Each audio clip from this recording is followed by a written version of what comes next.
cuando uno toma conciencia de que debe dar el salto definitivo para empezar a intentar sobrevivir a lo que se avecina.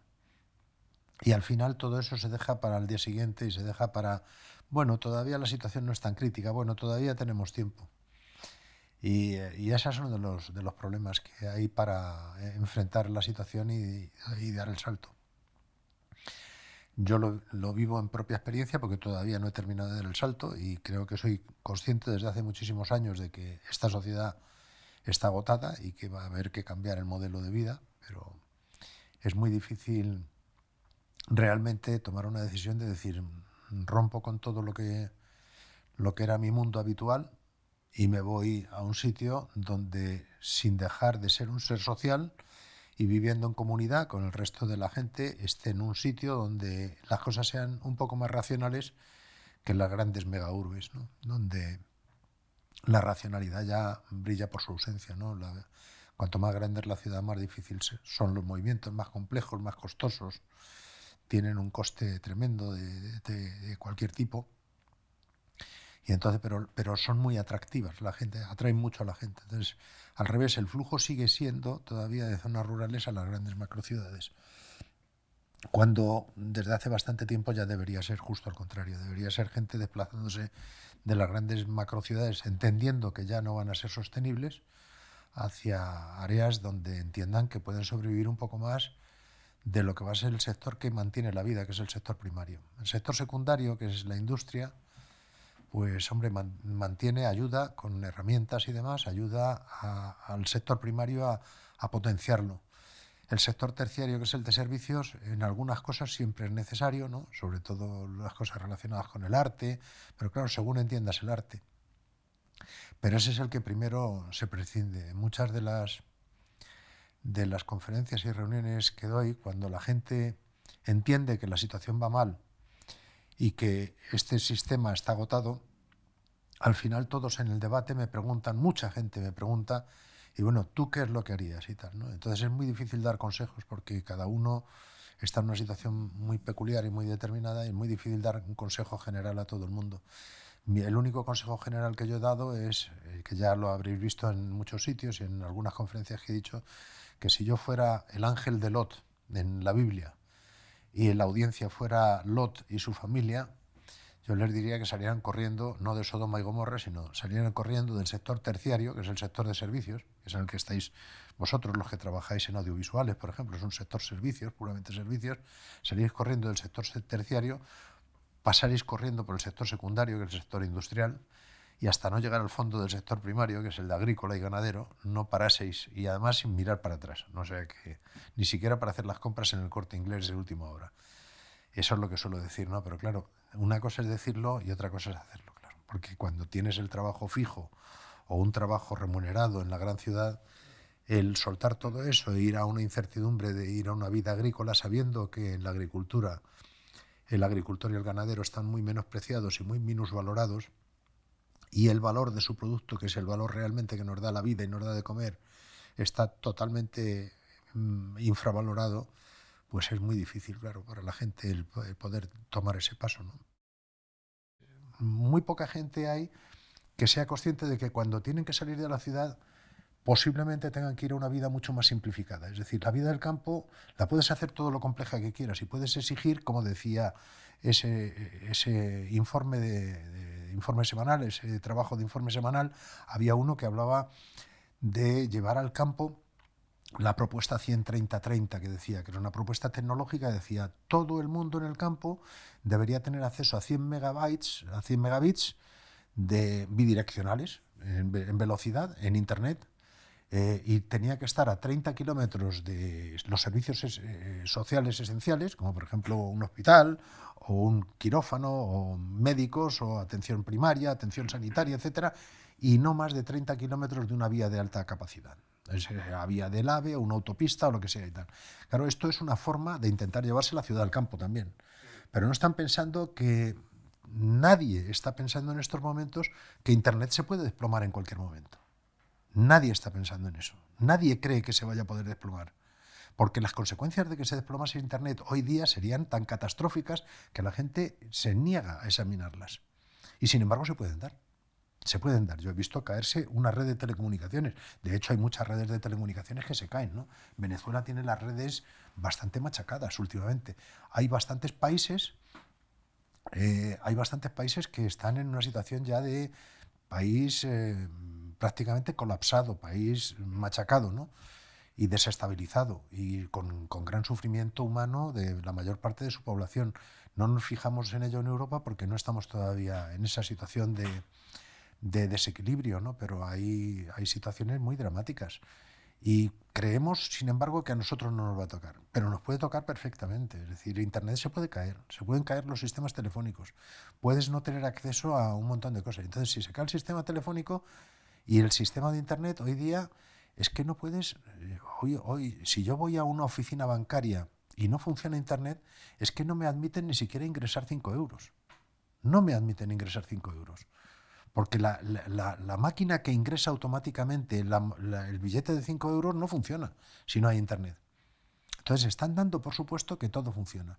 En el pueblo donde está mi hijo, he bajado alguna vez y ha dejado de funcionar Internet durante 3 horas porque ha fallado un repetidor.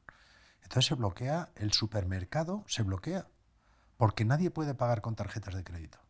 Y todo el mundo, ahora un 80% de los compradores van con tarjeta de crédito.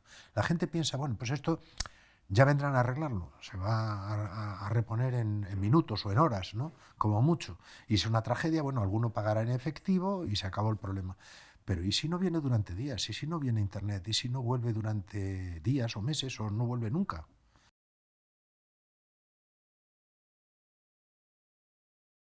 Yo he vivido en Irak 2 años. Estaba haciendo una red de telecomunicaciones y en la época de Saddam Hussein, del 79 al 81. En el año 80 comienza la guerra con Irán, provocada por Saddam Hussein, y nos meten en un follón considerable. Bueno, entonces los iraníes responden y claro, lógicamente, tanto unos como otros se dedican a destruir las infraestructuras más vitales. Y una de las infraestructuras vitales que destruyen, la primera es la red eléctrica, claro, lógicamente. Cuando te quedas sin electricidad 20 horas al día, bueno, los primeros días 24 horas al día, y todo el cielo se llena de nubes de humo negro y porque revientan los depósitos de fuel de las centrales de generación de energía eléctrica, que allí, como el petróleo era muy barato, se movían casi todas con fuel en vez de con gas. Pues entonces la gente se queda desarmada. No hay agua. En las casas no hay agua. Una ciudad de 5 millones de habitantes no tiene agua. Y la gente, claro, al final, ¿qué haces sin agua potable? Es tremendo, no funciona nada. Los coches no funcionan, las gasolineras no funcionan. Porque las gasolineras antes, hace 80 años, las gasolineras tenían un mecanismo manual de manivela, de bomba de manivela, y tú bombeabas gasóleo o gasolina, bombeabas hasta la superficie desde el depósito y llenabas un depósito de un coche con esfuerzo manual, pero lo llenabas. Ahora todas las gasolineras están absolutamente electrificadas. Si falta la electricidad, te falta la... Yo llevaba la red telefónica y estaba de director de proyecto y había ingenieros españoles y 40 ingenieros iraquíes. Y cuando se va la luz, se van las centrales telefónicas y se van todas las comunicaciones. Entonces no había internet, pero sí había centrales telefónicas que daban servicio a varios millones de personas, 2 millones de personas. Nosotros estamos instalando 200.000 líneas nuevas. Entonces cuando se va la luz, las centrales telefónicas están preparadas para funcionar 6 horas. Están preparadas para funcionar, entra inmediatamente un generador de emergencia. Y hay unas baterías que están aguantando la carga de la central. Las baterías esas dan servicio a la central, pero inmediatamente arranca un generador de emergencia. Los generadores de emergencia arrancaron en las centrales telefónicas, pero eran generadores de emergencia, es decir, son previstos para cortes de 1 hora, de 3, de 6 horas, de un día, pero no previstos para cortes de una semana, radicales, con a lo mejor 2 horas de luz al día, en emergencia que las daban. Cuando reorganizaron la red, pero tenían centrales destruidas, entonces daban la luz por distritos y a lo mejor daban 2 horas o 4 horas de luz al día. ¿Qué sucede en esa situación? En esa situación sucede que entran los generadores de emergencia y como estás en guerra, de lo que menos se preocupan muchos técnicos, que incluso te los empezaban a militarizar, técnicos de las centrales telefónicas, es que no se preocupan de renovar el aceite y el gasóleo de los generadores de emergencia. Y como además son de emergencia, terminan recalentándose y por falta de aceite se gripan y se queman. En el momento que se queman, entran a funcionar las baterías de resistencia. Las baterías duran, teóricamente, para un sistemas de telecomunicación se diseñan para durar 6 horas. Como eran viejas, duraban 3 horas. Y a las 3 horas, una central de 10.000 abonados se iba al carajo, se iba a la porra, dejaba de funcionar. Y cuando deja de funcionar esa central, si es una central de tránsito, dejan de funcionar todas las centrales que están alrededor y por las cuales pasan las comunicaciones de un sitio a otro. Y en ese momento se monta un caos considerable. Un caos considerable y no hay forma de reparar eso. No hay forma de ponerlo en funcionamiento. No hay generadores.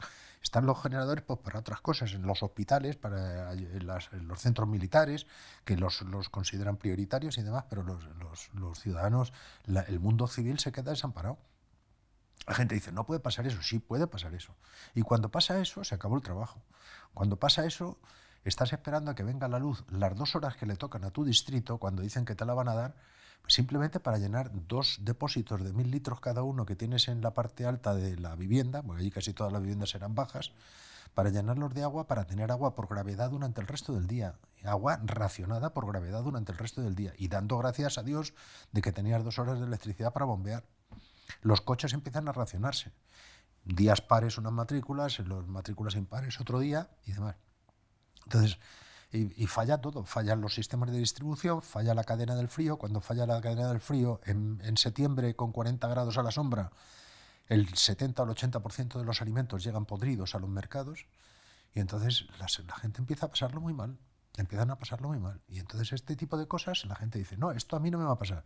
No me va a pasar hasta que yo sea panameño, o sea guatemalteco, o sea venezolano, o sea español y le llegue el turno a España. Entonces sí te puede pasar, claro. Pero en eso no estamos pensando nunca. Sin embargo, ni estamos pensando ni nos estamos preparando para eso. Es decir, cómo prepararse para que un país sea resiliente, que es la palabra moderna, es decir, resistente y flexible al mismo tiempo. Resiliente. ¿Cómo prepararse? Pues es muy difícil prepararse. ¿Cómo hacemos ahora una sociedad que sea capaz de funcionar sin Internet? Es que hay mucha gente que no la concibe ya. Es incapaz de ponerse a pensar cómo podría funcionar una sociedad sin Internet. Y hemos estado funcionando sin Internet hasta hace 20 años. Y si funcionaba. Pero hoy es imposible ya. Es muy difícil, no imposible, es dificilísimo. Hacer una imaginación o una ingeniería inversa para hacer regresar a toda una sociedad y decir, oiga, prepárese usted por si algún día deja de llegar a Internet. Porque ¿sobre qué está basado Internet? Está basado sobre servidores que están suministrando fundamentalmente empresas chinas, alguna norteamericana, empresas chinas o coreanas, con grandes servidores de conmutación de datos. Están conmutando datos y el día que dejen de llegar los chinos, repuestos de las tarjetas de los chinos, pues vamos a ver cuál es el problema. Si los chinos se ponen un día a mal con España o con la Unión Europea y dejan de suministrar, pues ya veremos si hay capacidad suficiente como para que los norteamericanos, si ellos tienen, porque ahora está todo el mundo entrelazado, los chinos están entrelazados con norteamericanos y los norteamericanos con chinos, se odian y son interdependientes también. Es decir, se odian con ellos y con los rusos, pero son todos interdependientes. No es fácil imaginar que ahora los chinos puedan cortar con los norteamericanos o los norteamericanos cortar con los chinos totalmente. Se amenazan, se bloquean, se retiran 5 diplomáticos, 10 diplomáticos por el otro lado, dicen que les van a castigar, ponen acciones, algún barco lo penalizan porque dicen que ha transportado materiales o productos que estaban prohibidos porque lo decreta Estados Unidos que esos productos están prohibidos para llevarlos a otro país. Pero no pueden pasar de ahí, porque pasar de ahí es entrar en una franja de peligro enorme y extrema. Es decir, que los Estados Unidos bloqueen o que Corea del Sur bloquee. O sea, Corea del Sur está a 60 kilómetros de los misiles nucleares de su vecino del norte. 60 kilómetros, Corea del Sur, la capital, Seúl. Entonces, un golpe nuclear en Corea del Sur deja a todo Occidente desabastecido de productos esenciales de microprocesadores y de memorias y de un montón de cosas que son necesarias para seguir funcionando en una sociedad moderna como esta. ¿Cómo consigues que una sociedad como esta no dependa de cosas tan complejas como chips que tienen millones de transistores dentro de una cosita minúscula de 1 milímetro cuadrado? Entonces, ¿cómo consigues eso? Es decir, ahora mismo todo lo que llaman los SCADAs, que son los sistemas de control, están controlando desde embalses, están controlando el nivel de los embalses hasta cualquier otra cosa. Es decir, se controlan procesos fabriles a distancia.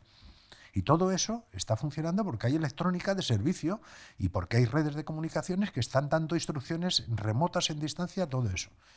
El día que deje de funcionar, a ver cómo operamos. Y sin embargo hemos operado sin escadas, hemos operado sin grandes productos electrónicos y sin grandes chips y sin grandes memorias y sin grandes ordenadores. Hemos estado funcionando. ¿Cómo se arregla? Volver hacia atrás por una parte, los que abogamos por el decrecimiento entendemos que va a ser necesario decrecer, es decir, consumir menos para intentar conseguir un mundo más estable.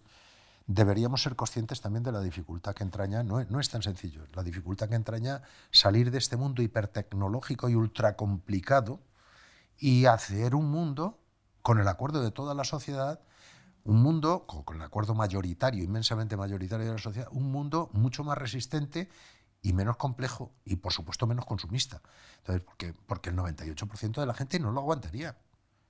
Solo hay que bajar al metro de Madrid. Hay que bajar al metro de Madrid y el 98% de los ciudadanos que van en el metro de Madrid están mirando un móvil y tienen cobertura 4G dentro de los vagones.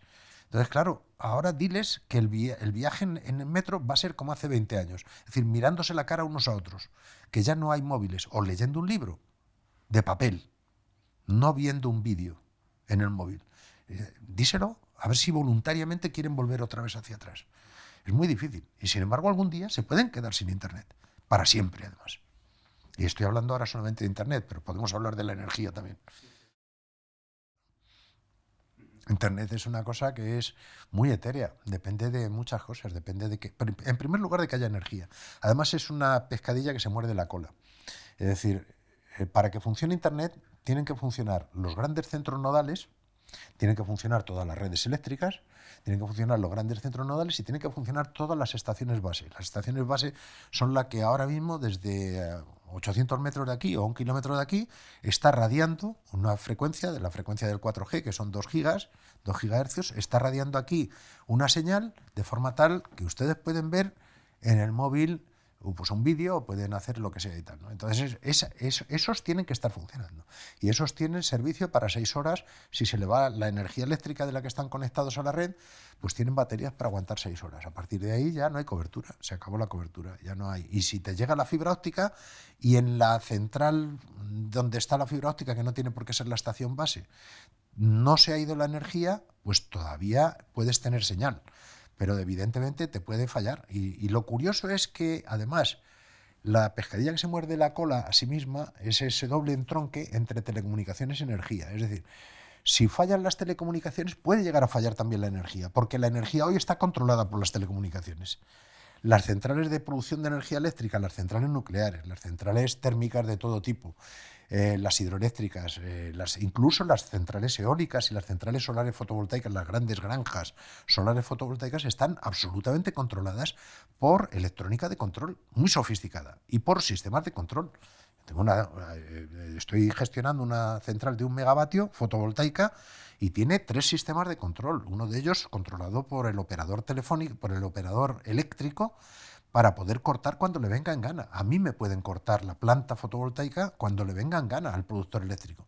Porque claro, si se va la luz por un rayo en la zona, tienen que enviar un equipo técnico a reparar eso y el equipo técnico, si yo sigo produciendo electricidad, aunque la electricidad se haya ido en la zona, al subirse las torres se puede quedar enganchado a los 20.000 voltios. Entonces ellos tienen que tener la potestad de desconectarme a mí, de desconectar la planta fotovoltaica hasta que... Y entonces es un medio de comunicación. Y otro medio de comunicación es que yo puedo ver en la distancia, en cada momento, la producción que tengo. Y mi gestor de telecomunicaciones y mi gestor energético tiene que saber cuándo estoy generando y cuánto voy a generar para poder hacer sus cálculos para solicitar a la red la incorporación de esa energía, porque la red, para incorporar la energía, tiene que tener una programación previa muy cuidadosa. No sé si me estoy explicando bien. Entonces, cuando todo eso falla, todo se descoloca. Ha habido un momento, ahora mismo, con la gran tormenta polar, que el equivalente a Filomena, que ha arrasado todo Estados Unidos y ha bajado hasta Texas, que es un estado caluroso en el sur, ya fronterizo con México, ha provocado una disrupción brutal en Texas, hasta el punto que ha estado a punto de caerse la red eléctrica de todo Texas, que es un estado de los Estados Unidos más grande que España y desde luego con más producto, con más PIB que España, porque tiene toda la industria petroquímica allí. Han fallado la industria petroquímica. Si falla la energía eléctrica, falla la industria petroquímica. Se han congelado los aerogeneradores. Se han congelado los pozos de gas del fracking, los pozos de gas de la producción de gas de esquistos, o de pizarra, de gas de pizarra, la más venenosa de todos los sistemas de producción de gas y petróleo. Entonces se quema todo, o sea, no se quema, se congela todo eso y deja de funcionar porque no estaban preparados, los diseños no los habían preparado para aguantar heladas de ese tipo.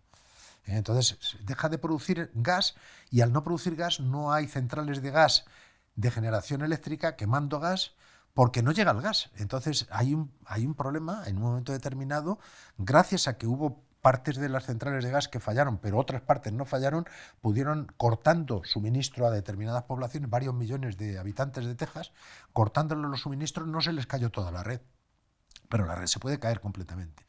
Si una red se cae parcialmente, la puedes recuperar. Si una red se cae totalmente, es bastante más difícil recuperarla. Ha habido recuperaciones, bueno, países como por ejemplo Puerto Rico. Puerto Rico tuvo un huracán y se fueron al garete parques eólicos, se fueron al garete parques fotovoltaicos y se fue al garete la red eléctrica entera. Y han estado 6 meses, todo un país como Puerto Rico estuvo 6 meses, algunos sitios de Puerto Rico un año entero sin electricidad.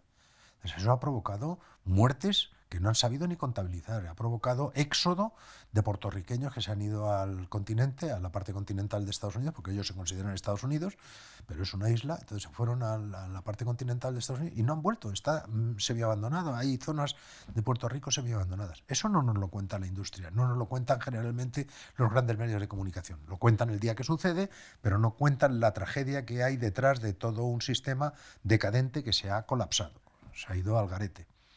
Entonces, esas cosas que se interrelacionan son muy complejas. Cuando una sociedad es tan compleja, cae una cosa, cae la otra en cascada, cae la otra después, y cuando se provoca un caos de ese tipo, pues...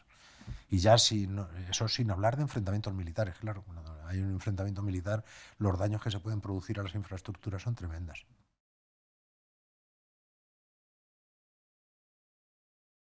El mundo está fatalmente distribuido en energía y en recursos. Cuando uno toma nota de los datos oficiales de la Agencia Internacional de la Energía, del consumo de energía per cápita por país, coloca la población de ese país y lo coloca en el eje de abscisas y en el eje de ordenadas coloca la potencia equivalente per cápita, es decir, cuántos kilovatios hora por año o megavatios hora por año consume cada ciudadano en cada uno de los países. La curva que sale es una curva tremenda, donde un 20% de la población privilegiada del planeta, donde están los Estados Unidos, Canadá, fundamentalmente Europa Occidental, hay algún país árabe del Golfo, como Arabia Saudita o como Kuwait o demás, de la Unión Europea están por debajo, Japón, por ejemplo, hay 4 o 5 países. Esos países están en el rango del 20-25% de la población del planeta, que está consumiendo aproximadamente el 80-75% de la energía primaria y de los recursos al mismo tiempo, porque el consumir energía implica también consumir recursos, ¿no? De una forma bastante directa, incluso aunque lo hagan indirectamente a través de ordenar a terceros países que produzcan para ellos los bienes que luego ellos consumen, ¿no? Y luego ya queda un resto de población, que es una población enorme, de 5 o 6.000 millones, en realidad son 1.000 y pico millones de habitantes los que hay aquí, y 5 o 6.000 millones de habitantes que hay por el otro lado del mundo, pues se da todo África, el sudeste asiático, gran parte de Latinoamérica y por ahí, ¿no? Y todos esos países que forman un conjunto de población enorme, pues están recibiendo y consumiendo nada más que el 20-25% de la energía y por tanto, también son el 80% de la población, 75-80% de la población. O sea, la desigualdad es patente. En medio hay un país que ha cambiado drásticamente en los últimos 8 o 10 años, que ha sido China, al que yo vengo siguiendo desde hace bastante tiempo y que antes estaba por debajo del consumo promedio mundial de energía, ¿no? El consumo promedio mundial de energía, para que se hagan una idea, está ahora en el entorno de los 1.500 vatios. Es decir, cada ser humano, de los 7.800 millones que somos, está consumiendo aproximadamente como si tuviera 1.500 vatios enchufados las 24 horas del día, los 365 días del año, en equivalente energético. Es decir, como 1.500 vatios es una estufa de invierno de aceite de estas de 1 kilovatio, pues una estufa y media enchufada. Ese es el promedio per cápita. Por supuesto no lo consumen de forma eléctrica. Parte es carbón, otra parte petróleo, otra parte gas, y luego parte de ello es electricidad que se hace con carbón, con petróleo, con gas, o con uranio, o hidroeléctrico y demás. Entonces, todo puesto en conjunto y en equivalente de kilovatios está en el entorno de los 1.500. Bien. Hay países como Estados Unidos o Canadá que están consumiendo del orden de 10.000, es decir, están consumiendo como 4 o 5 veces más que el promedio mundial.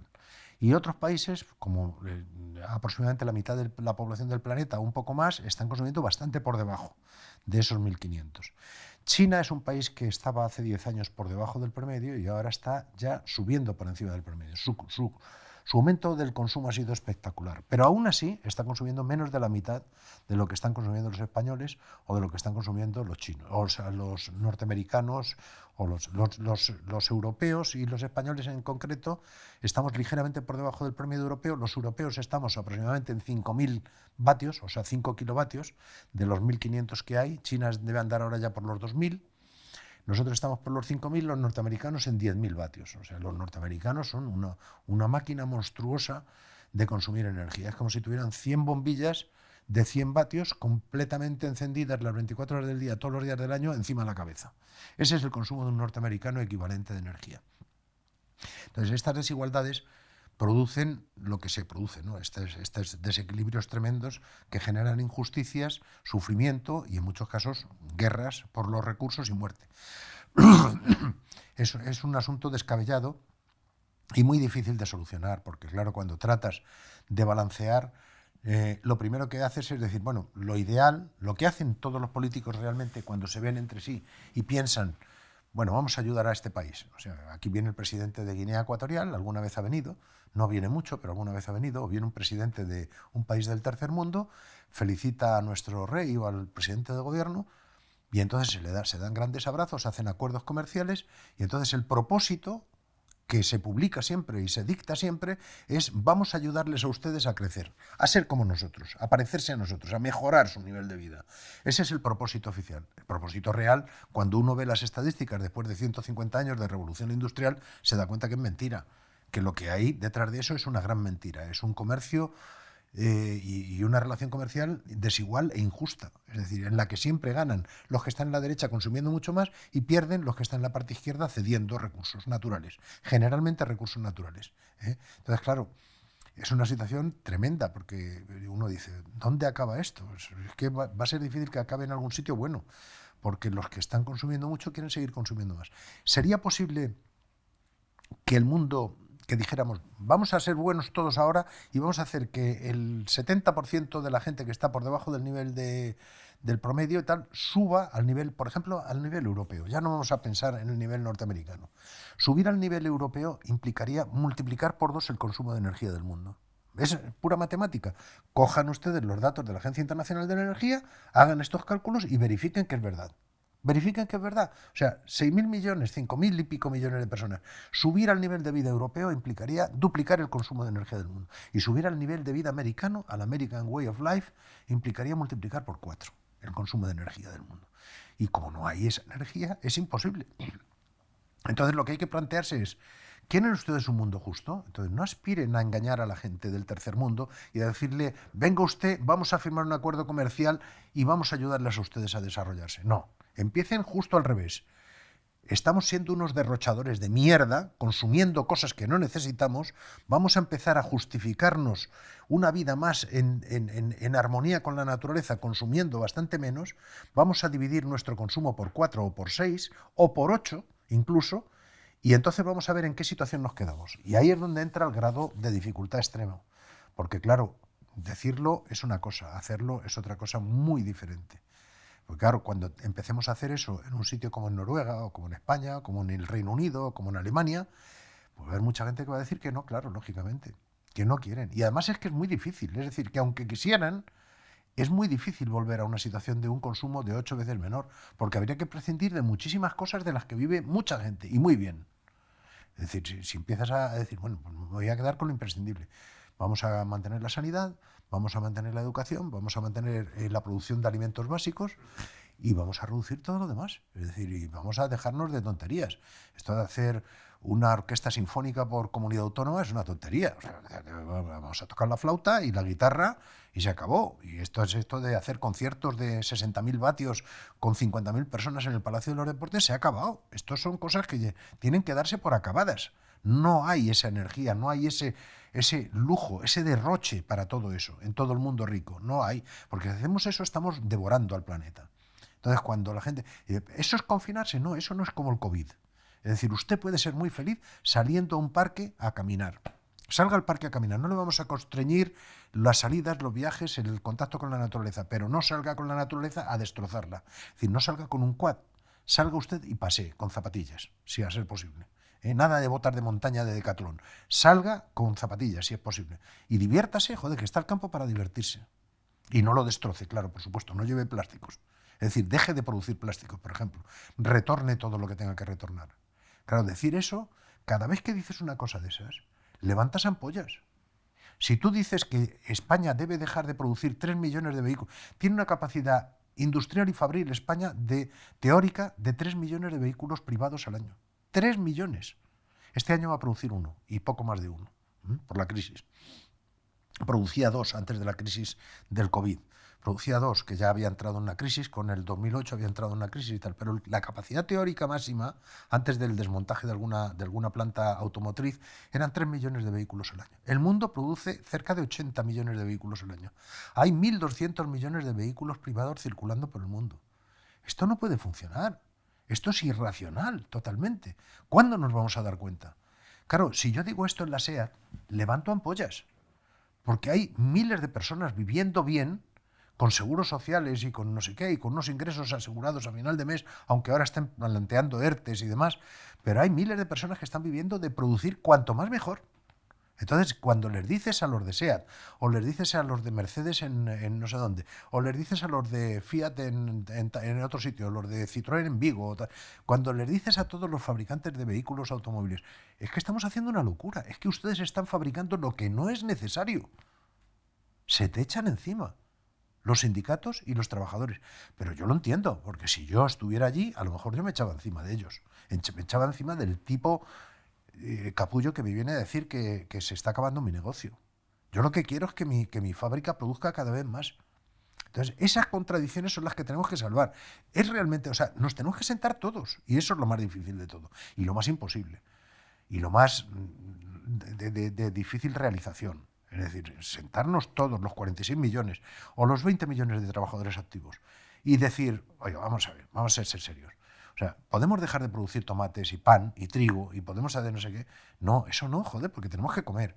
Pero podemos dejar de hacer el Teslas, joder, podemos dejar de hacer el Volkswagen Touran, podemos dejar de hacer un 4x4 de no sé qué para ir a destrozar los arroyos, los pocos arroyos que nos quedan sin destrozar. Podemos hacer eso. No, es que no deberíamos hacer esto. Aunque se quede usted sin trabajo, mire usted. Podemos tener clubes nocturnos de no sé qué, pues hombre, haga usted lo que quiera, pero es que no son necesarios. Podemos tener fiestas de toros, pues es que no sé si es necesario, es que no son necesarias, joder, las fiestas de toros.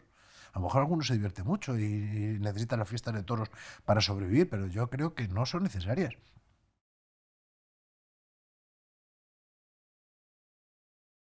William Rees fue el fundador, es un tipo que fue el que inventó el concepto de la huella ecológica o el ecological footprint, la huella ecológica o la capacidad de carga planetaria, ¿no? Junto con Suzuki, con Wackernagel.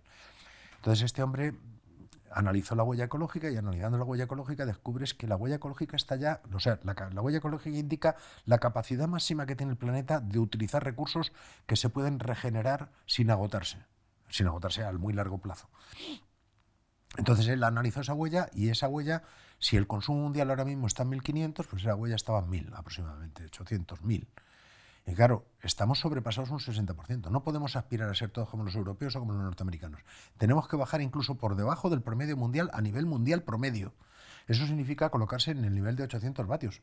Es una verdad matemática y geofísica y demás. O sea, es que estamos, o nos colocamos en ese nivel de 800 vatios de consumo de energía y de recursos por persona, promedio en todo el mundo, o descarrilamos el planeta, lo descarrilamos por agotamiento de recursos.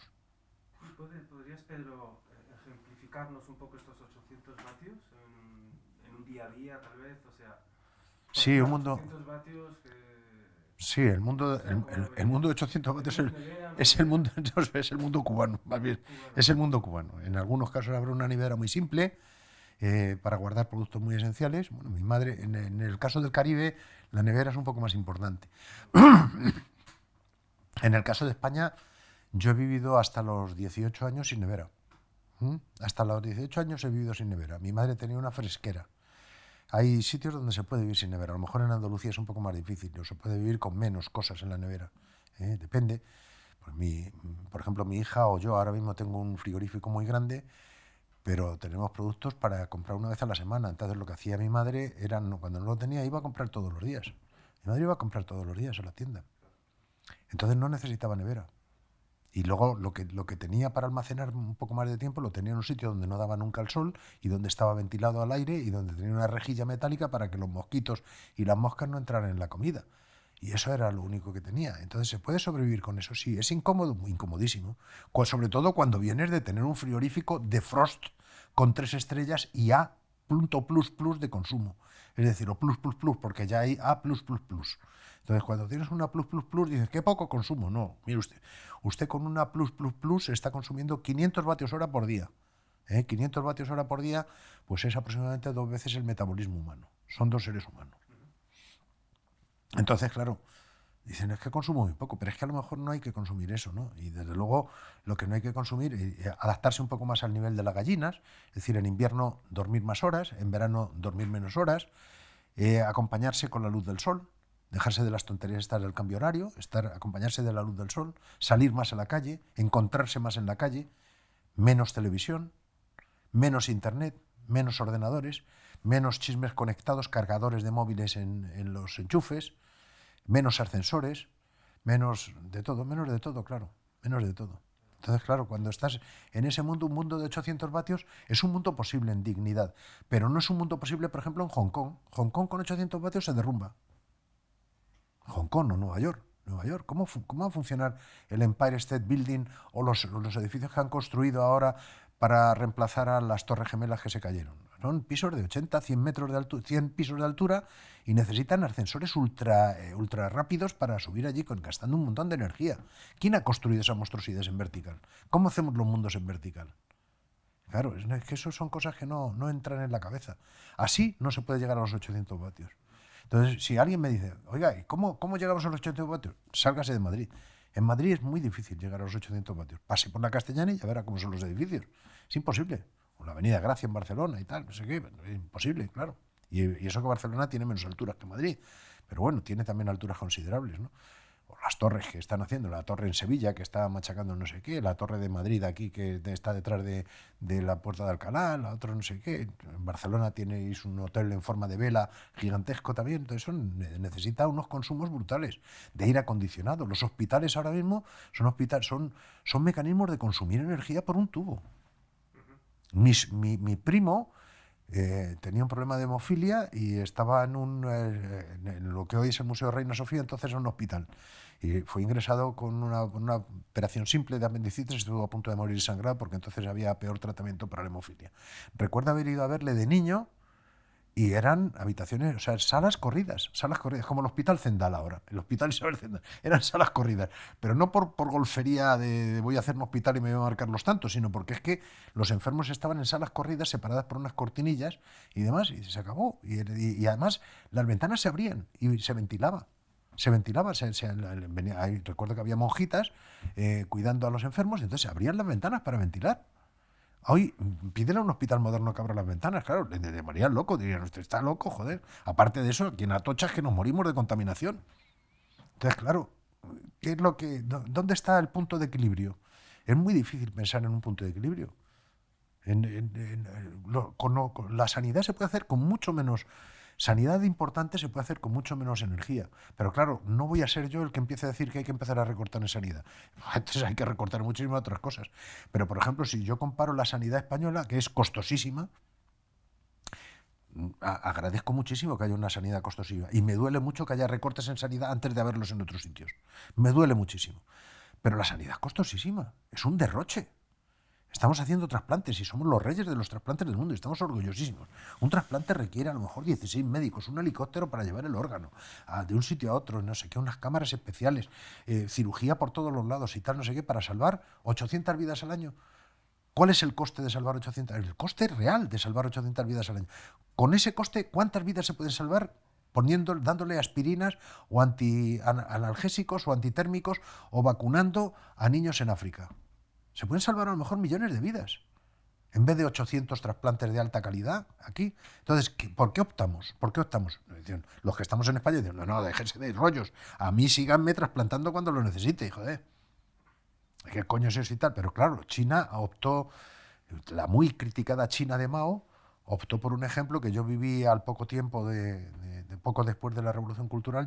Estuve en China haciendo 6 grandes viajes a lo largo de 2 años por todo el interior de China para intercambiar tecnología con ellos, para venderles tecnología, que ahora ellos nos la venden a nosotros. Todavía iban todos con el traje Mao y tal, y tenían una sanidad muy precaria, pero la decisión que tomó Mao, que es muy criticada, claro, y no sé qué, era que tenían una élite de médicos en Shanghái, en Pekín y en 4 ciudades más, grandes ciudades más, para atender a los ricos que se lo podían pagar, privados. Y el resto no sabían ni lo que era un médico. O tenían la acupuntura tradicional, o no tenían nadie. O tenían chamanes, o tenían no sé qué, o se morían de asco. No había nadie. Entonces, cuando Mao llega al poder, en el 49, dice, se acabó. Y dice, ¿cuánto cuesta formar un médico de Shanghái? Joder, un médico de Shanghái, como aquí en Madrid ahora. 9 años, 10 años. 6 años de medicina, 3 años de MIR, la especialización, la madre que lo parió y tal, 10 años. Y dice, no, déjese usted de rollos. ¿Qué puede curar un médico de 10 años aquí? Dice, pues hombre, luego hablaremos de eso, pero teóricamente muchas cosas, ¿no? Y yo dijo, no, vamos a hacer médicos de 3 años de carrera. ¿Y qué van a curar? Dice, ¿de qué se muere la gente? Joder, la gente se muere de diarreas.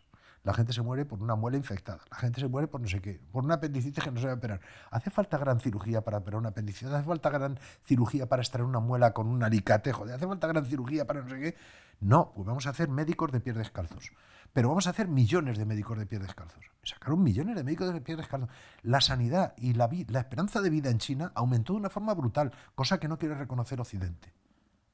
Le molesta, porque ese modelo de sanidad es un modelo muy molesto para el capitalismo. El capitalismo prefiere el modelo de AstraZeneca, que primero te cobra al Estado y luego te sigue cobrando por las vacunas. Y te da las vacunas que le da la gana. Y te pone los contratos que le sale el pirindolo. Ese es el modelo que tenemos de sanidad. Entonces, claro, cuando tú planteas una sanidad que dices, no, la medicina, los cubanos también tienen una vacuna, se llama la Soberana 2. ¿Han oído ustedes hablar de la Soberana 2? Pues es una vacuna gratuita, no tiene patente, la han fabricado, no sé lo efectiva que será, porque no hay casi datos, pero creo que está en el orden del 70 o el 80%, también, pues a lo mejor como la de AstraZeneca. A lo mejor no es tan efectiva, pero desde luego es gratuita. Vamos, gratuita, lo que les haya costado, han cubierto el coste, porque el coste lo tiene cubierto el Estado cubano. Ese tipo de medicina social es una medicina de muchísimo más bajo coste que la medicina de las brutales farmacéuticas multinacionales, lo que llaman en inglés el Big Pharma, y podría dar una atención para salvar al 80 o al 90% de los casos importantes de enfermedades comunes de los seres humanos. Vacunaciones, epidemias, el control de epidemias, no sé qué. Los cubanos están controlando la epidemia mucho mejor que nosotros, con muchísimos menos medios. Pero hombre, por Dios, ¿pero dónde vamos a ir a parar? Esto, claro, si me pongo a decir esto, usted lo que quiere es machacar la sanidad. No, yo no quiero machacar la sanidad. Es lo último que tocaría. Yo prefiero tocar antes las cosas irrelevantes. A mí no me diga usted que hay aquí casinos abiertos. ¿Pero qué es esto de casinos? Fomentar la ludopatía. Casinos abiertos. Pero esto es la mierda, hombre, casinos abiertos. Eso no es eso es perfectamente prescindible. Entonces, esas cosas son las que primero hay que... Y prescindiendo de muchas de esas cosas, no sé si bajaríamos de los 5.000 vatios hasta los 800, pero seguro que hasta los 2.000, lo que los suizos han planteado, hay una organización suiza que plantea el nivel de los 2.000 vatios como un nivel aceptable. Ellos deben estar por los 8.000 ahora, más que nosotros. Pero plantean bajar a 2.000, se lo han planteado un grupo de suizos, no todos, claro. Yo esta charla no se la pondría a los que están por debajo del nivel de los 1.500, porque bastante tienen con lo que tienen ya. Empezaría a ponerla en el lado en el que estamos nosotros ahora, en el lado occidental, en el lado del lujo, en el lado del derroche.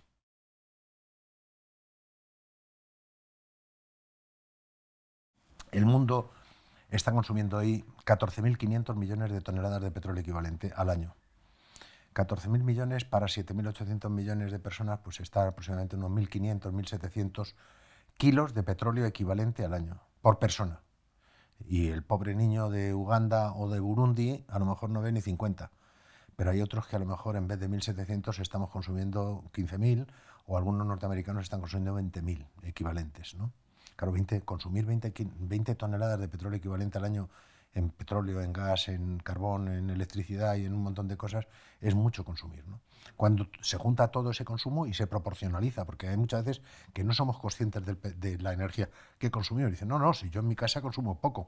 Digo, usted consume poco, pero luego cuando sale por la noche ve las luces de las farolas de la calle encendidas, ¿verdad? Y sabe que hay un coche de patrulla por la noche funcionando de la Policía Nacional que paga usted con sus impuestos, ¿verdad? Claro, y las cárceles están mantenidas por la noche, ¿verdad? Vale.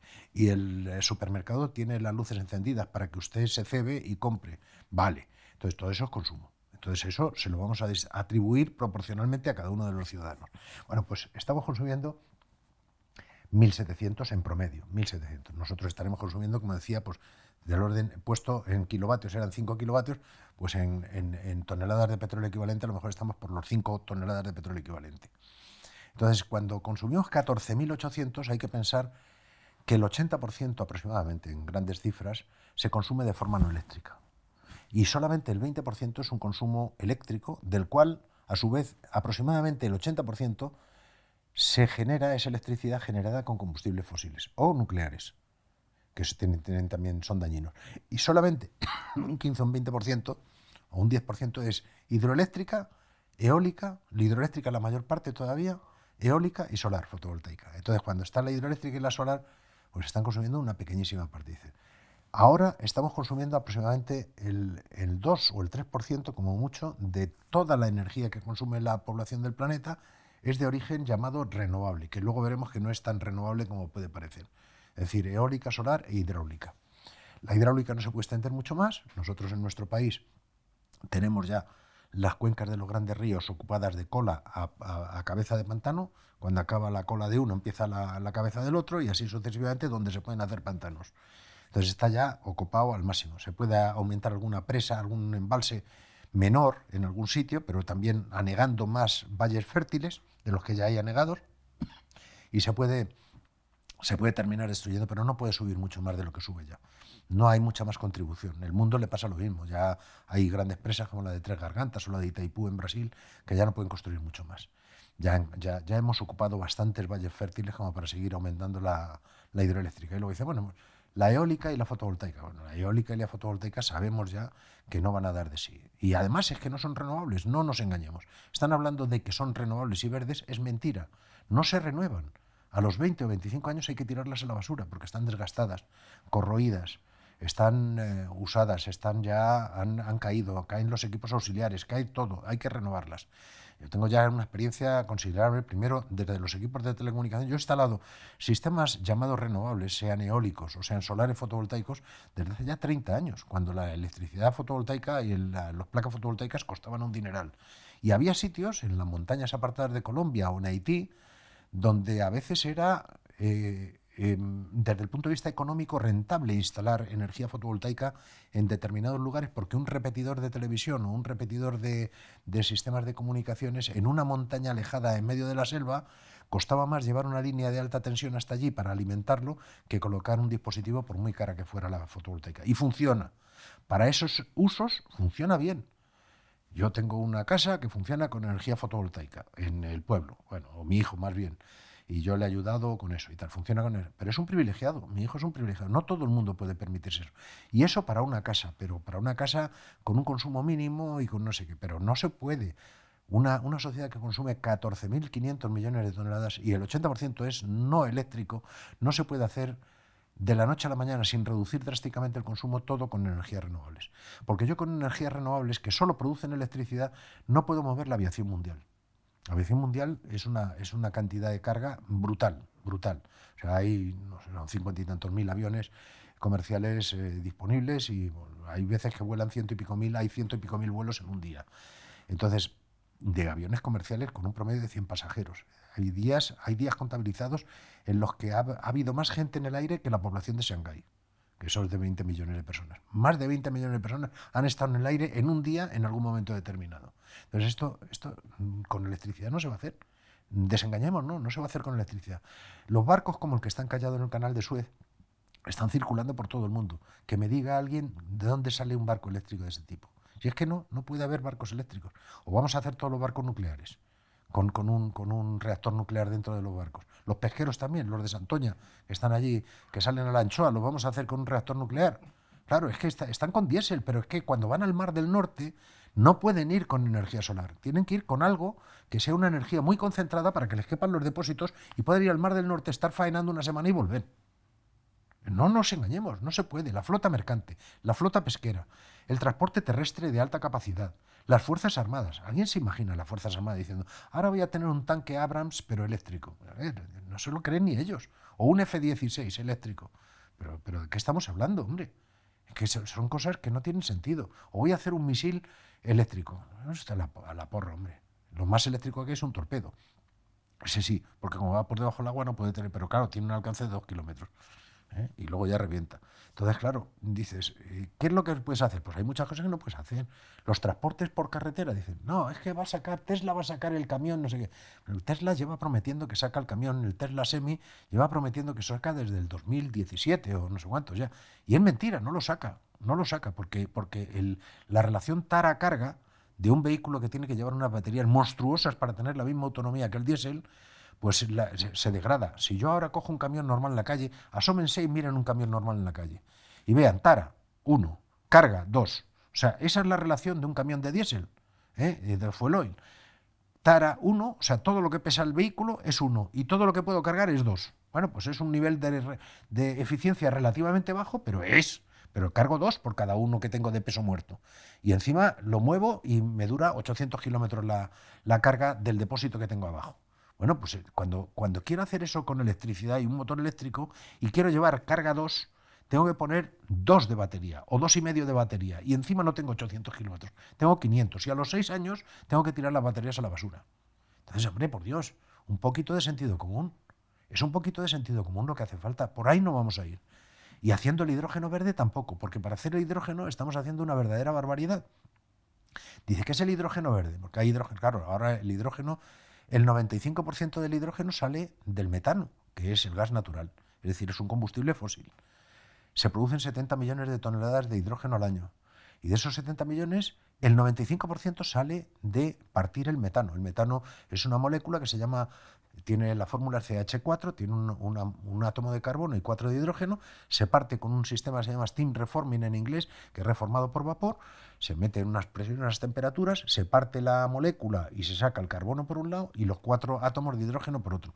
Así se está haciendo el 95% del hidrógeno en el mundo. ¿Ese hidrógeno cómo es? Pues es lo que llaman hidrógeno marrón, es decir, que se han comido un marrón, están utilizando energía fósil por un tubo. Y luego está el hidrógeno que puede salir también del carbón o el hidrógeno que puede salir de otros combustibles fósiles. Esos son hidrógenos verdes, o sea, hidrógenos negros, marrones, y les ponen todos los tipos de colores.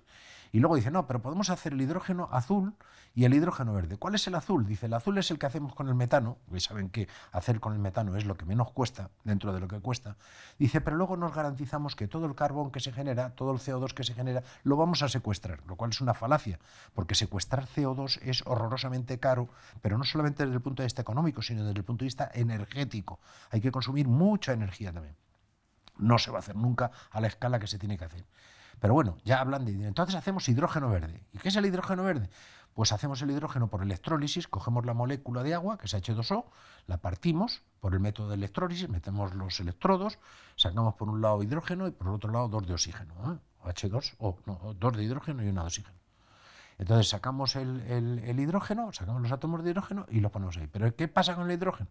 El hidrógeno es el gas más ligero, es el elemento más ligero de la naturaleza. Se escapa por todos los sitios. Es tan pequeña su molécula y tan pequeño su átomo que se escapa por todos los sitios. Es decir, aunque yo ponga un depósito de metal y se mete por las paredes del metal, no solamente se mete y se fuga por las paredes del metal a una velocidad considerable, sino que además se combina con todos los metales, formando hidruros. Sea el metal aluminio, sea hierro, es un gas muy reactivo, reacciona con todos los metales. Y entonces, y con todos los combustibles, con todos los demás elementos, ¿no? Por ejemplo, con el oxígeno para formar agua otra vez. Cuando yo quemo el hidrógeno, lo que estoy haciendo es añadirle oxígeno para formar agua.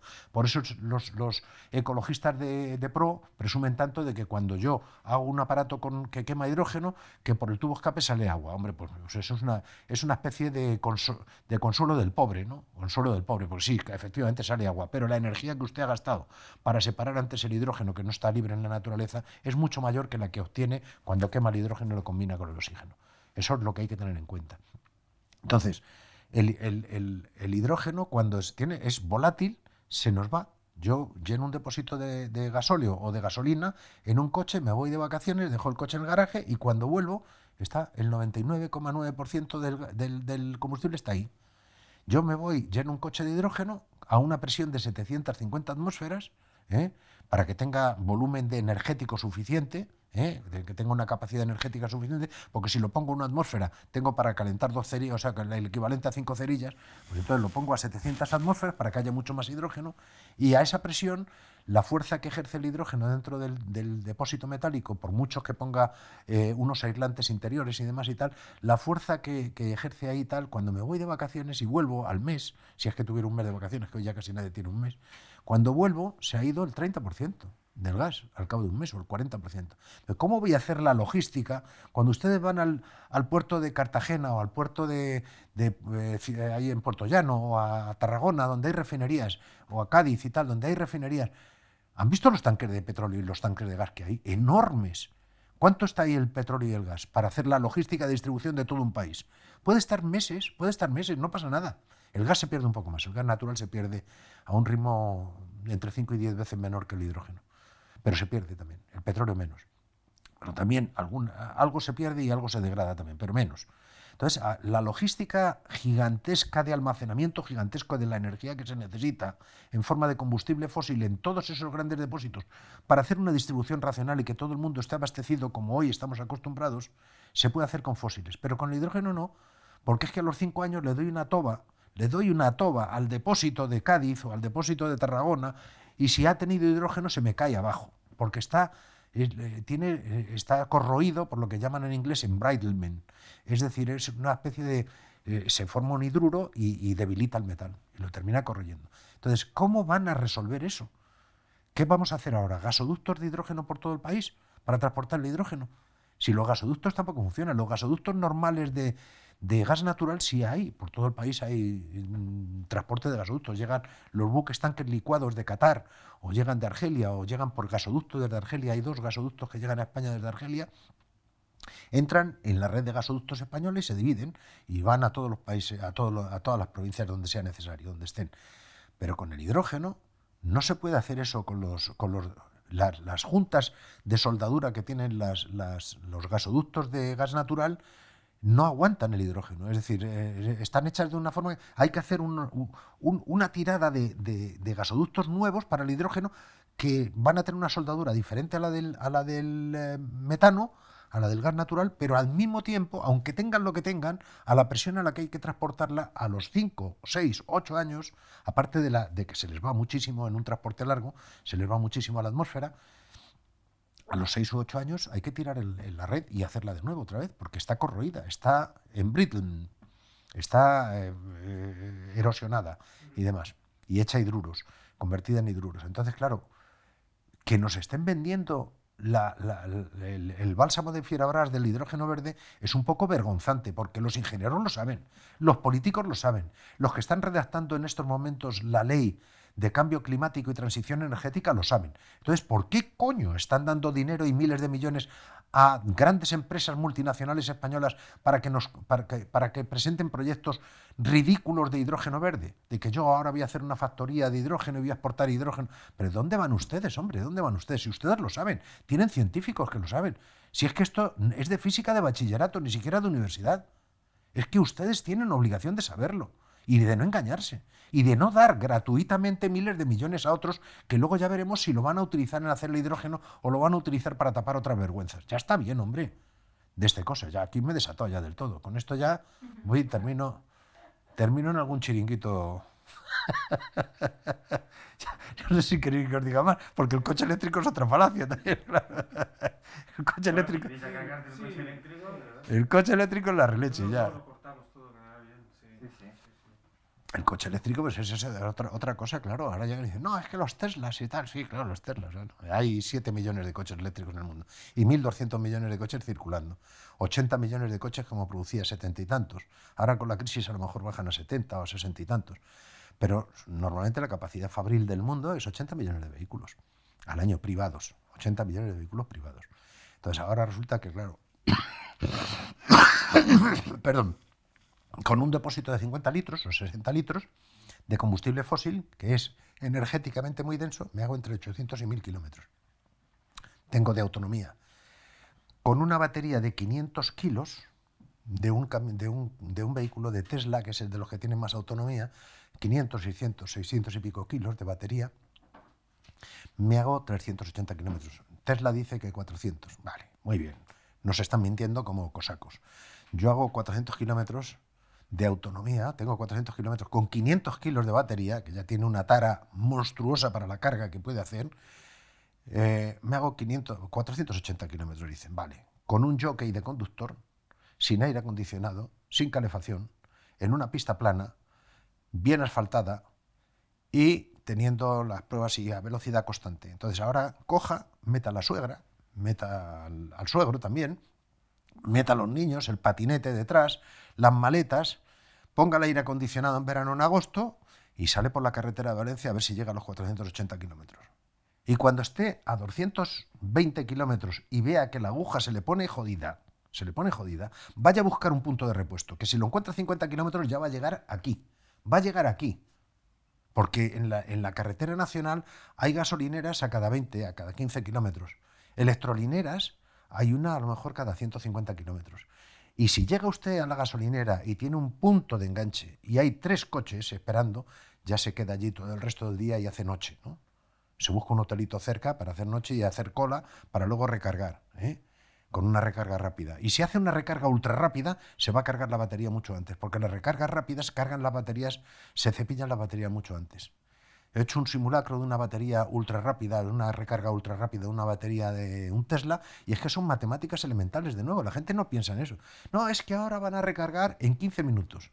15 minutos, mire usted, tiene 100 kilovatios hora. Una batería de Tesla tiene 100 kilovatios hora de carga, de capacidad de carga. 100 kilovatios hora quiere decir que si yo meto 100 kilovatios, cojo un enchufe de 100 kilovatios, tardo 1 hora entera en cargar. 1 hora entera. Si quiero cargar en 15 minutos, tengo que meter 400 kilovatios de enchufe. ¿Saben lo que son 400? ¿Alguien sabe, ha calculado lo que son 400 kilovatios de enchufe? 400 kilovatios de enchufe, ¿saben lo que yo tengo en esta casa? 5 kilovatios, y yo soy el rey de Roma, con 5 kilovatios contratados. Ahora vaya usted a Iberdrola, o a Endesa, o a Naturgy, y contrate 500 kilovatios o 400 kilovatios para que solo tenga que esperar 15 minutos en la recarga. Contrate 500 kilovatios. Se van a poner de contentos que van a dar palmas con las orejas, con un contrato de término fijo de 500 kilovatios. Van a dar, para que el señorito de Tesla pueda cargar en 15 minutos. Van a dar palmas con las orejas. ¿Cuántos cargadores o puntos de recarga ultra rápida de 400 kilovatios para cargar en 15 minutos un Tesla van a tener? ¿Y sabe lo que significa cargar en 15 minutos? Pues significa meter 100 kilovatios en 1 hora. 100 kilovatios en 1 hora, ¿sabes lo que es? 100 estufas de 1 kilovatio térmicas de aceite, 100 estufas alrededor del Tesla. ¿Ustedes creen que toda esa energía va a entrar en la batería sin producir calor y sin poner el coche a 1000? Pero si es que nos están contando una batalla, que nos están engañando, sea el Tesla, o sea el Volkswagen, o sea el Audi, o sea el que sea. Es que no se puede hacer una carga rápida sin violar las leyes de la termodinámica. No se violan, claro, de hecho se carga uno la batería. No se violan. Cuando uno mete demasiada carga y demasiada potencia en poco tiempo, pues revienta lo que tenga que reventar. Hay un calor enorme que no hay forma de disiparlo, por mucha buena ingeniería que tenga uno, para reducir ese efecto térmico de meter tanta energía en tan poco tiempo en un dispositivo limitado físicamente en tamaño.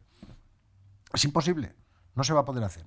Y por tanto, tampoco hay, además, es que no va a haber ni siquiera, cuando uno se pone a calcular que son 500 kilos de batería de ion litio, de los cuales de litio no recuerdo exactamente cuántos eran, pero 30, 40, 50 kilos de litio, de carbonato de litio, pues claro, cuando uno utiliza 40 kilos de carbonato de litio por cada coche, de los 1.200 millones de coches que hay en el mundo, más luego si pone camiones y si pone autobuses y pone no sé qué, es que llega es que ni todas las minas de litio que hay, de sales de litio en los salares de Uyuni, en los salares que hay en los Andes, ni todas las reservas ahí hay para poner tanto litio. Y ya no digamos cobre también, claro. El cobre que se está utilizando, pues un coche normal tiene 3 kilos de cobre en sus instalaciones, para las cosas normales ahora, que están muy electrificadas ya los coches de diésel y de gasolina, pero es que un coche eléctrico tiene 40 kilos de cobre. Entonces, ¿dónde vamos con el cobre? Si el cobre está en decadencia. Uno va a las minas de Chuquicamata en Chile y es horroroso como está todos los Andes de perforados del cobre. Ya no sabe. La ganga, la ley de extracción del cobre está cayendo a una velocidad monstruosa. Vayan a las páginas de Cochilco, que es la empresa de Chile del cobre, la compañía chilena del cobre, que tiene una página oficial, una web oficial, y vean cómo año a año van degradando la calidad no la calidad, la relación ganga-mena, y cada año gastan mucha más energía para extraer la misma o menor cantidad de cobre.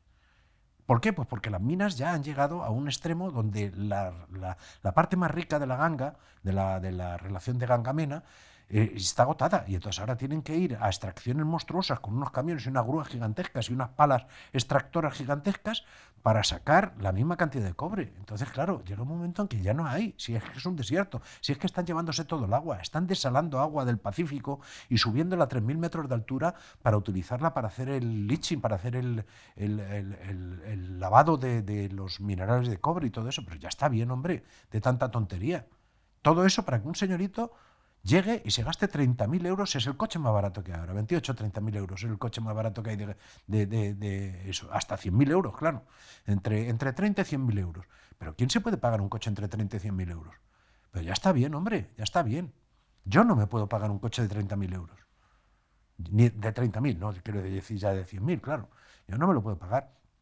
Pero es que además, ¿dónde va el mercado de segunda mano? Si esas baterías van a durar 6 años, duran 6 u 8 años. Si se les da un buen tratamiento, porque como el coche esté aparcado en la calle, es que en este país hay 24 millones de vehículos, pero 12 duermen en la calle. 12 duermen en la calle. Y un coche que duerme en la calle ya me contará lo que va a durar la batería. Lo mismo que el de un garaje. Por aquí se va a Madrid. Va a durar. A ver, ¿cómo resuelven el problema de los 12 millones?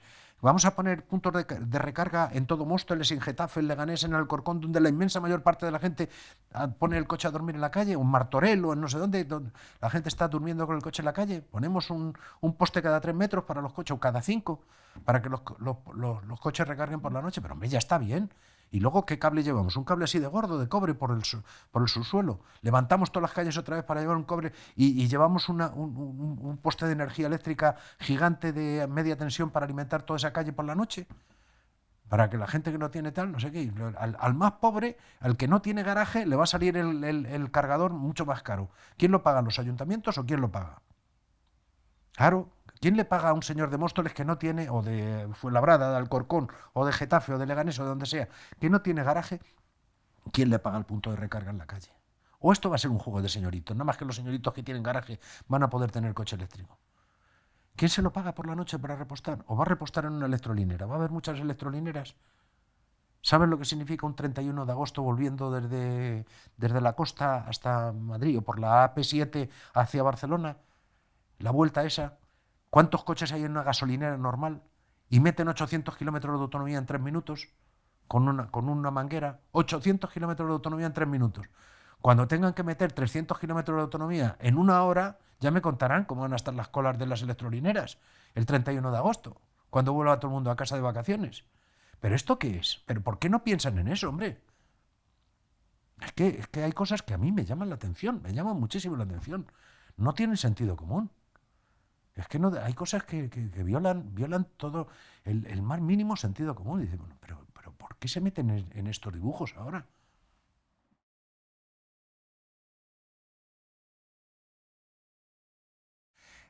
Si no habéis oído hablar de la teoría de la garganta de Olduvai de Richard Duncan, él lo que estima es un estadounidense que tiene escrita esa teoría. Yo la tengo traducida a castellano y publicada en la red de crisis energética. Él estimaba ya hace unos 15 o 20 años que el colapso de las sociedades modernas se puede...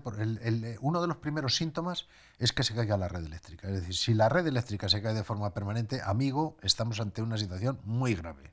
Muy grave. Esa es la primera, ¿no? Él decía, bueno, vamos a volver... Él sabía que había una curva de ascenso en la complejidad y en el uso de energía y en el uso de servicios y demás y tal, que vas hacia arriba, y estás en la cresta de subida y estás feliz porque estás creciendo y es lo que dicta la economía de mercado, que es la economía capitalista. Estamos creciendo, estamos bien.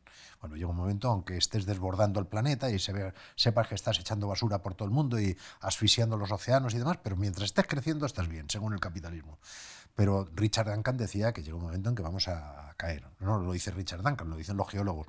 Los geólogos dicen, oiga, yo tengo un recurso finito, que es el petróleo, el gas o el carbón, y el uranio también, y el cobre y muchas cosas, y todo eso es un recurso finito y sabemos cómo se explota. Sigue una curva en forma de campana, llega a un máximo de extracción y a partir de ese momento solo cabe el declive, porque ya has llegado al máximo de extracción mundial.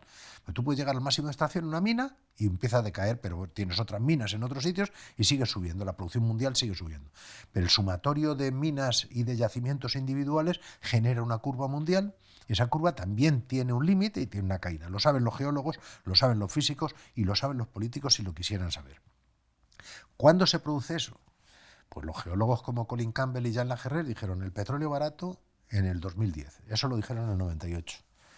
Y mucha gente los tildó de locos y de no sé qué. Todavía hay mucha gente que dice que se equivocaron porque todavía seguimos aumentando ligeramente la producción de petróleo, pero no la producción de petróleo barato. Es decir, ellos hablaban de the end of cheap oil, el fin del petróleo barato. Se referían al petróleo convencional, es decir, un petróleo de relativamente bajo coste de extracción y que sale generalmente de tierra, ¿no?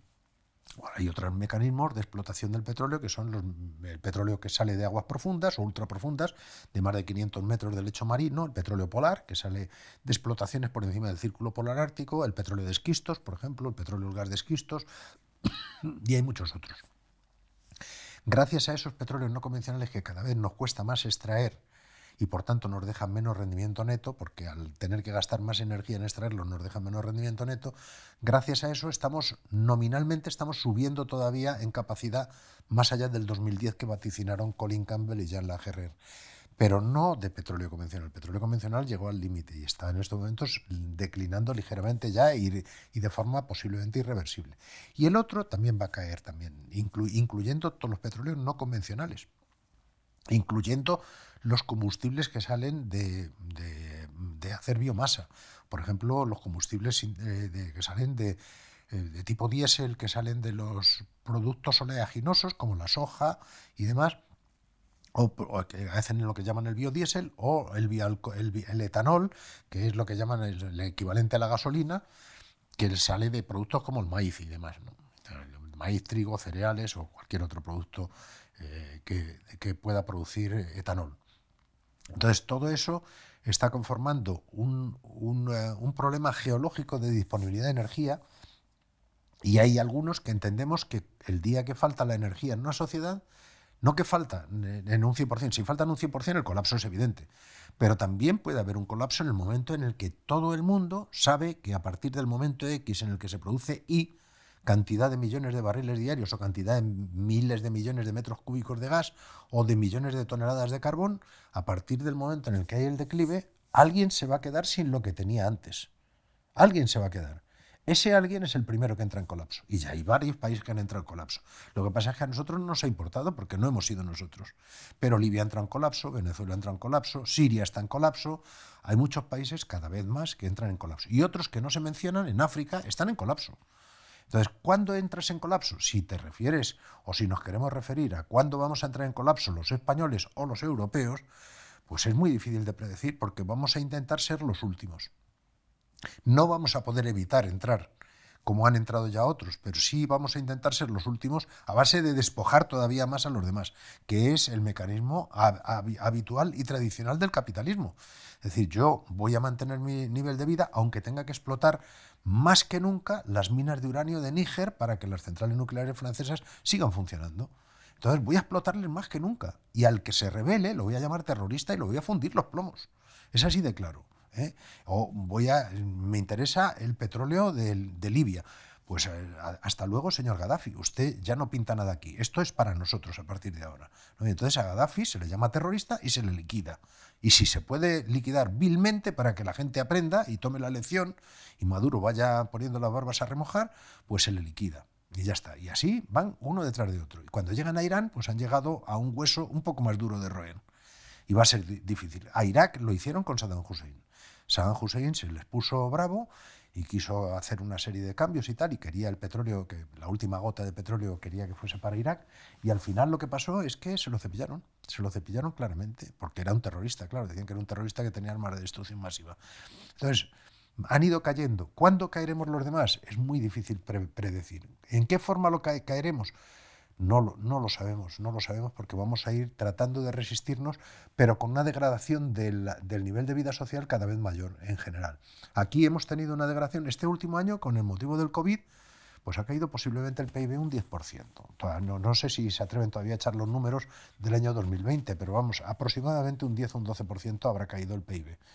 Cuando tú tienes un 10% menos de actividad económica, tienes un 10% menos de empleo, tienes un 10% menos de calidad, un 10% menos de ingresos, un 10% que pueden salir, según se organice esa sociedad, de quitarte de cosas menos esenciales y dedicarlas todas a cosas más esenciales. Entonces, las cosas más esenciales no se resentirían tanto si te quitas de las cosas que son prescindibles. Pero no está funcionando así la sociedad. Es decir, las cosas prescindibles, de hecho, los ricos, la distancia entre ricos y pobres ha aumentado. Los ricos son más ricos en este año de pandemia y los pobres son más pobres. ¿Qué significa? Pues que hay una cantidad de gente que se está yendo al colapso en la mayoría de los pobres de un país como España y no nos estamos enterando bien. Sí, sabemos, intuimos, percibimos que hay algo que no está funcionando bien y qué tal. La culpa del COVID, claro, por supuesto, la culpa no es de otra cosa que el COVID, porque para la sociedad capitalista no hay problema de recursos. Los recursos se solucionan poniendo dinero encima de la mesa, cosa que es una falacia, claro. Entonces, ¿cuándo llegará el momento de la explosión? No lo sé, a mí me maravilla la paciencia, la capacidad y el aguante que tiene todavía mucha gente del sector marginal de los países ricos como España para resistir y no violentarse y no salir a la calle. Bueno, hay gente que sale a la calle y protesta y quema contenedores y hace lo que sea, y aunque pidan la libertad de Pablo Hasél o lo que sea, pero bueno, están pidiendo, en realidad, lo que hay detrás es un malestar general profundo social, sobre todo de las clases menos favorecidas. Pero incluso esas clases, si yo las comparase, que he viajado por el mundo, con las clases de Marruecos, o las clases pobres de Marruecos o de Mauritania, o de la República Democrática del Congo, o de Honduras, por ejemplo, pues diría, estos son unos privilegiados. Es decir, los tíos que están pegándose con los Mossos de Escuadra, o los tíos que se están pegando con la Policía Nacional aquí en Madrid, son todavía unos privilegiados. Claro, eso no se lo puedo decir a ellos, porque ellos están sufriendo una degradación de su modo de vida habitual. Pero sí son unos privilegiados respecto de... Claro, a estos les descalvar un policía y terminan en un hospital. Es que si te pasas en Nigeria no hay hospitales. Es decir, no vas a ir a un hospital porque no hay hospitales. Si te pasa eso en Honduras, posiblemente tampoco. Y así en muchos sitios, ¿no? Entonces, ¿qué es colapso? Pues es muy difícil de definir. ¿Qué es un desbarajuste? Pues es muy difícil de definir el grado del desbarajuste. ¿Cuándo se va a producir? No lo sé. Yo creo que no va a tardar mucho. En términos históricos, estamos en 2021, yo creo que para 2030 ya tenemos que ser muy conscientes de que estamos colapsados. Incluso en países como los europeos. El resto ya no quiero contar, claro.